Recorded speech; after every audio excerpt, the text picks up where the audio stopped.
Que Dios te bendiga. Vamos a compartir un mensaje de la palabra del Señor. Espero que este mensaje sea de gran bendición para tu vida. Vamos a poder conocer un poco más acerca de un incidente que comenzó en la vida de Jesús. Al comienzo de su ministerio, el Señor fue al río Jordán para que fuese bautizado por Juan el Bautista, el último gran profeta de Israel antes de la venida del Señor. Fue Juan el Bautista, que es conocido como el mayor de todos los profetas, según el Señor mismo. Y Jesús fue al Jordán para que fuese bautizado por él, porque eso era lo que convenía hacer. Vamos a poder leer este suceso y qué significa lo que sucedió cuando Jesús se bautizaba, cuando el Padre dijo de él: tú eres mi Hijo amado, en quien tengo contentamiento, en ti tengo complacencia. Vamos a poder explicar qué es lo que el Padre estaba haciendo con Jesús, y a partir de esa frase, a través de esas palabras del Padre, poder sustraer un mensaje y una reflexión para nuestra vida. Espero que sea de gran bendición para tu vida. Vamos a leer Mateo capítulo 3, versículo 13. Dice: entonces Jesús vino a Galilea, a Juan al Jordán, para ser bautizado por él.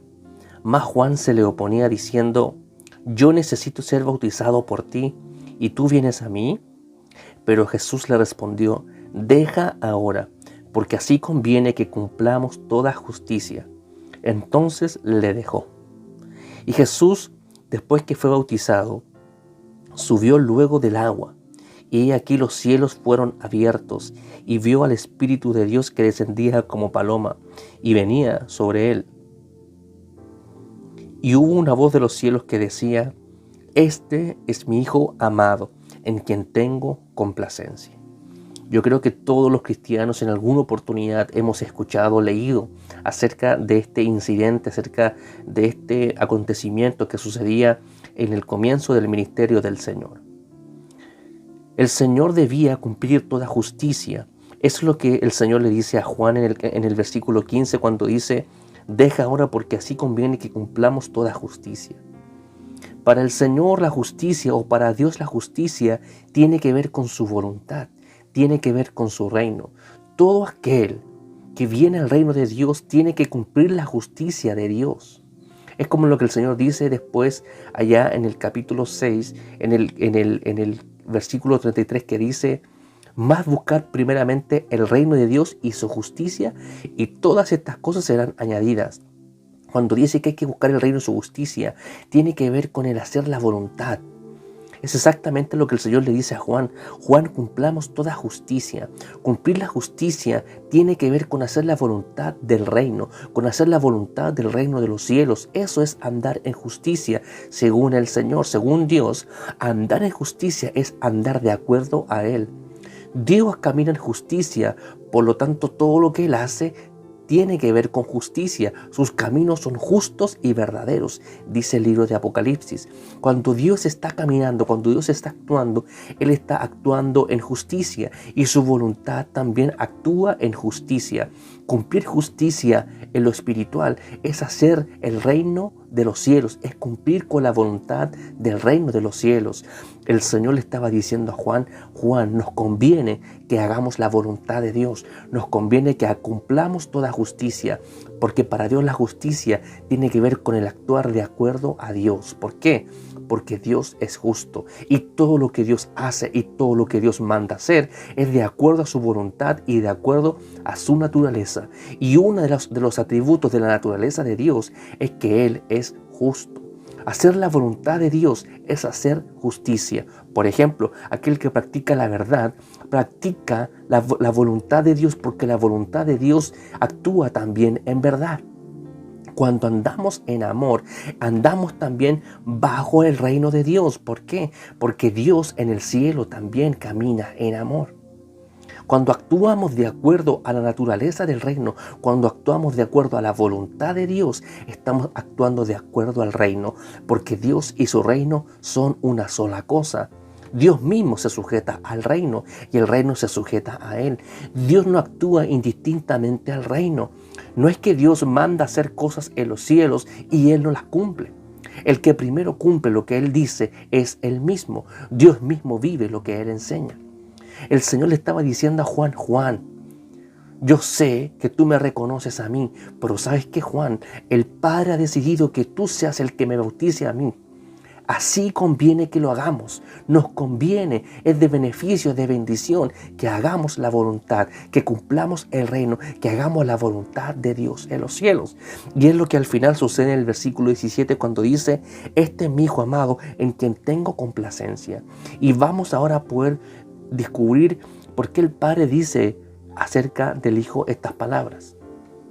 Cuando el Señor le estaba diciendo a Juan, nos conviene que cumplamos toda justicia, significa vamos a hacer todo de acuerdo como el Padre lo ha diseñado, como la voluntad de Dios lo ha decidido hacer. Y por eso el Padre después dice del Hijo, una vez que subió del agua, descendió el Espíritu y el Padre habló. Ciertamente este es un pasaje que nos menciona acerca de que Dios es trino, de que Dios es Padre, Hijo y Espíritu Santo, por supuesto, pero el pasaje revela mucho más allá acerca de la Trinidad de Dios, sino que menciona mucho más acerca de las palabras del Padre cuando dice, este es mi Hijo amado en quien tengo complacencia. Cuando el Padre decía, este es mi Hijo amado en quien tengo complacencia, el Padre está diciendo, Él hace de acuerdo a mi corazón, Él hace mi voluntad, Él hace toda justicia. Por eso le dice a Juan, ¿sabes qué? Vamos a hacer la voluntad del Padre. Y cuando Jesús hizo la voluntad del Padre, cuando Juan hizo la voluntad del Padre, el Padre habló acerca del Hijo. Este es mi Hijo amado, en quien tengo complacencia. Y toda gente que estaba escuchando y viendo ese acontecimiento, escucharon la voz del Padre, señalando al Hijo y reconociendo al Hijo. Este es mi Hijo amado, en quien tengo complacencia. En otras palabras, Él es el que hace mi voluntad. Y el que hace mi voluntad me agrada, me complace, me alegro, me gozo. En ti tengo contentamiento, en ti tengo complacencia. Tú a mí me alegras el corazón, estaba diciendo el Padre acerca del Hijo. Y vemos al Espíritu Santo reposando y quedándose sobre Jesús. En el tiempo de los jueces, dice que el Espíritu venía de tiempo en tiempo sobre los jueces. Y vino el Espíritu sobre Jefté, y Jefté desbarató ejércitos. Y vino el Espíritu sobre Sansón, y Sansón mató a los filisteos. El Espíritu de Dios iba y venía sobre aquellos ministros que Dios levantó en la antigüedad. Pero vemos que acá el Espíritu se quedó sobre Jesús. Es como aquella paloma que envió Noé y se quedó en aquel árbol y no regresó a Noé. El Espíritu de Dios se quedó sobre Jesús. ¿Por qué? Porque así convenía hacerlo. Cuando Jesús hizo todo de acuerdo como convenía hacerlo, de acuerdo a la voluntad, al diseño de Dios, el Padre envió al Espíritu sobre Jesús. Y eso indica empoderamiento, eso indica la unción de Dios. El Espíritu indica la unción de Dios que estaba sobre el Mesías, sobre el ungido. Recordemos que la palabra Mesías es ungido, que la palabra Cristo significa ungido. Jesús fue ungido por el Padre una vez que hizo la voluntad del Padre. Vino el empoderamiento, la unción, el poder sobre Jesús cuando Jesús hizo lo que convenía hacer. Si analizamos estas palabras y estas dos cosas, el Espíritu manifestándose sobre Jesús y las palabras del Padre, sí convenía hacer la justicia, sí convenía hacerlo, porque todos hemos sido beneficiados, porque Jesús hizo todo de acuerdo como el Padre se lo decía. 17. Y hubo una voz de los cielos que decía, este es mi Hijo amado, en quien tengo complacencia. Cuando el Padre decía eso del Hijo, es porque el Padre se estaba agradando en el Hijo. Qué importante declaración. Pero quiero que podamos ir un poco más allá en esta reflexión. Dice, este es mi Hijo amado en quien tengo complacencia. Pero Jesús aún no comenzaba a hacer obras. Jesús aún no comenzaba a hacer milagros. Jesús aún no comenzaba a predicar. Jesús todavía no era el rabí conocido como lo fue después. ¿Por qué el Padre dice eso del Hijo si Jesús recién estaba comenzando su ministerio? Aquí vemos algo muy importante que Dios nos revela. Que para tener el agrado del Padre. Y para agradar a Dios no hace falta tener un ministerio, no hace falta tener un título, no hace falta tener un cargo ministerial, sino simplemente agradar al Padre. Hay mucha gente que cree que solamente va a agradar a Dios si es un pastor, si es un profeta, si es un evangelista, si es un levita, si es un diácono, si alguien que tiene un nombramiento oficial en la congregación. Porque para agradar a Dios no hace falta tener eso, sino simplemente hacer todo de acuerdo a cómo conviene hacerlo. En otras palabras, tener una vida de obediencia a la voluntad y al reino de Dios. Así se agrada a Dios. No agradamos a Dios simplemente porque tenemos un título de líder o un título de algo en la iglesia. No, para agradar a Dios solamente hace falta hacer su voluntad. Y el Padre va a decir de nosotros: tú eres mi hija amada, mi hijo amado. Jesús recién comenzaba su ministerio, todavía no hacía milagros, todavía no levantaba paralíticos, Jesús todavía no hablaba nada, todavía no predicaba nada. Y el Padre ya aprobaba al Hijo, porque las palabras del Padre acerca del Hijo son palabras de aprobación. Yo a ti te apruebo. Jesús tenía 30 años. Jesús durante 30 años vivió una vida para agradar al Padre. Y para que el Padre dijera eso del Hijo, lo único que faltaba era que Jesús fuera bautizado. Jesús se bautizó y con ese bautismo por Juan, Jesús estaba agradando al Padre porque el Padre así lo había diseñado. Jesús no necesitaba arrepentirse de pecados, pero el Padre había designado que el Hijo fuere bautizado como ejemplo de cada uno de nosotros. Si Jesús se bautizó, ¿cuánto más nosotros debemos ser bautizados? Aquí vemos la excelencia de Jesús en hacer todo de acuerdo como el Padre se lo decía. El Padre aprobó al Hijo, pero el Hijo todavía no comenzaba su obra oficialmente. El Hijo todavía, Jesús todavía no hacía sanidades, ni milagros, ni prodigios. Jesús todavía no anunciaba el Evangelio del Reino. Qué importante es saber que podemos agradar a Dios sin tener un ministerio, sin tener un nombramiento oficial, sin tener grandes dones. Simplemente una persona que obedece la voluntad y se somete al reino de Dios, esa persona está agradando a Dios. Esa persona está agradando al Señor. Cuando tú te sometes al reino, a la voluntad y a la palabra de Dios en cuanto a su reino y en cuanto a lo que Él nos manda hacer, estaremos agradando a Dios. ¿Cuánta gente quiere obtener títulos simplemente para ser reconocidos por los hombres? Aquí la gente no aplaudió a Jesús. Aquí la gente no adoró a Jesús. Aquí solamente Jesús estaba escuchando la voz del Padre. Porque a Jesús lo único que le importaba era que el Padre se agradara en Él. Jesús solamente quería agradar al Padre. Jesús solamente quería agradar a Dios. No estaba buscando agradar a la gente. Estaba buscando agradar a Dios. ¿Cuántas de nosotros queremos el aplauso, el reconocimiento y la aprobación de los demás y no buscamos la aprobación de Dios? Debemos nosotros, igual como Jesús, esperar que le venga la voz de Dios y nos venga a aprobar. Ojalá Dios dijera de ti y de mí: tú eres mi hija amada, tú eres mi hijo amado, tú a mí me alegras, tú a mí me agradas. Eso es lo máximo.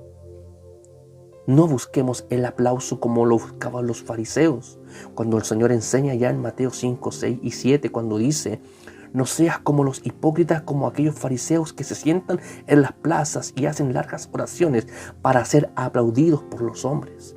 De cierto, dijo el Señor, ya tienen su recompensa. La recompensa de los fariseos era simplemente tener el aplauso y el reconocimiento de los demás, pero no tenían la aprobación de Dios. Cuando hagas una obra para los demás, una obra benéfica, que no sepa tu derecha lo que hace tu izquierda. Porque aquellos que anuncian que ayunan, aquellos que anuncian que hacen buenas obras, simplemente quieren el aplauso y el reconocimiento de los demás, pero no el de Dios. Más bien el Señor dijo: ora a tu Padre que está en lo secreto. Agrada a Dios en lo secreto. Haz la voluntad de Dios en lo secreto y Él te recompensará en público, tal cual como lo hizo Jesús, tal cual como lo hizo el Padre en esta oportunidad. El Padre habló con voz tronante de los cielos. Este es mi Hijo amado, en quien tengo complacencia. El Padre estaba honrando al Hijo por tener una vida impecable. Y aún Jesús no comenzaba su ministerio. Qué maravillosa revelación nos entrega. Seamos como el Señor. Busquemos agradar al Padre. Busquemos solamente agradar a Dios. El apóstol Pablo dijo: si yo intentara agradar a los hombres, ya no sería siervo de Cristo. Pablo sabía a quién él se debía. Pablo sabía a quién él debía agradar.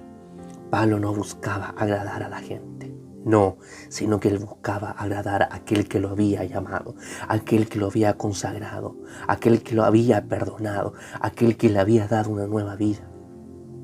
Ese Pablo solamente quería honrar al único y sabio Dios, al cual sea la gloria y honra por los siglos de los siglos.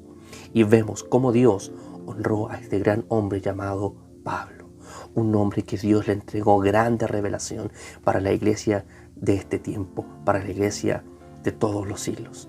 Pablo fue columna y baluarte de la verdad, y ahora podemos nosotros conocer que todo aquel que agrada a Dios tiene también la honra de Dios, porque dice ya 1 Samuel capítulo 2, yo honraré a los que me honran, y los que me menosprecian serán tenidos en poco.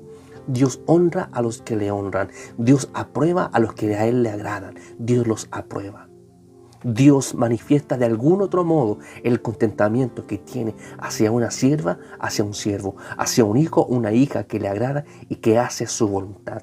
Yo quiero decirte hoy día, como Jesús le dijo a Juan: Juan, conviene que cumplamos toda justicia.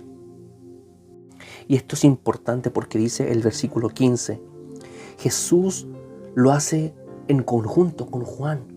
No le dice a Juan: Juan, conviene que yo cumpla toda justicia, como queriendo decir, esto es solamente mío. No, sino que Jesús le decía a Juan: Juan, los dos vamos a hacer la voluntad de Dios. Cuando hagamos esto, cuando tú me bautices, los dos estaremos haciendo la voluntad de Dios. Juan, esto no es solamente que yo, sino que tú y yo vamos a hacer la voluntad de Dios. Y Juan, el mismo el Señor fue el quien honró a Juan cuando dijo que no se levantó otro mayor profeta que Juan. No se levantó.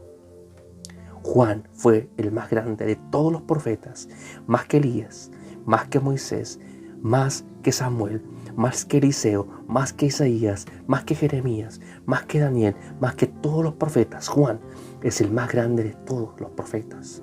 ¿Y por qué Jesús dijo eso acerca de Juan?